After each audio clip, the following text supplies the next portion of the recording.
Hello, I'm Richard Austin, Managing Partner of Cambridge Partners. I thought today we would talk about a topic that's very much in the media at the moment, which is the coronavirus outbreak. And not only the implications for you, but importantly also implications for your investment portfolio. The media has been full of information and speculation around the coronavirus outbreak.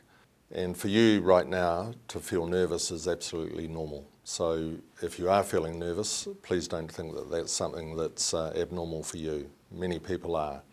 But I think when you look at these sort of situations, it's important to keep everything into perspective and to see the reality of investment portfolios and what it does mean for you. So the way we look at that here at Cambridge Partners is that we've gone back and looked at other viral outbreaks around the world, and we've analysed those around issues such as how long did they last for, what was the reaction to portfolios and markets following those outbreaks. Most of us will no doubt remember the SARS outbreak, which was back in 2003. That outbreak lasted for approximately 8 months. So during that time, markets fell quite rapidly, just as we're seeing now. However, 12 months after the start of the outbreak, markets had rebounded quite strongly. So if you held a conservative portfolio, that portfolio would have had a return of about 6.8% following the outbreak of that viral infection. If you had a more growth-orientated portfolio, the return was about 11.6%. So as you can see, following these sorts of events, markets do react, and they do react positively. And that's exactly what we would expect to experience this time. What we don't know, though, is how long that's going to take. One of the important things to make sure you have is a diversified portfolio.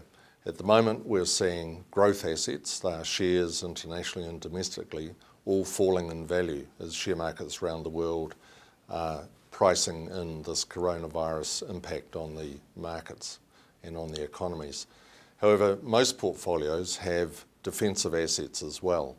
And so if we get an interest rate cut, which is becoming more and more likely, then we would expect to see portfolios with fixed income bonds sitting in them to have a positive return on those sorts of investments. So holding a diversified portfolio is absolutely essential. So the key messages I'd like to leave you with are, firstly, don't panic. While that's easy to say, it's important that you don't panic, because panicking is going to lead to making rash decisions. And the worst thing that any investor could do is to start selling assets right now. If you start selling assets right now, then you've taken the loss that's currently sitting in a portfolio as an unrealised loss, and that's being crystallised. So our advice would be to maintain your assets and also to maintain the long-run investment strategy that your advisor will have helped you put together. It's a sound strategy. It's designed to get us through these sorts of times. And so, again, holding true to your strategy and your objectives is absolutely fundamental.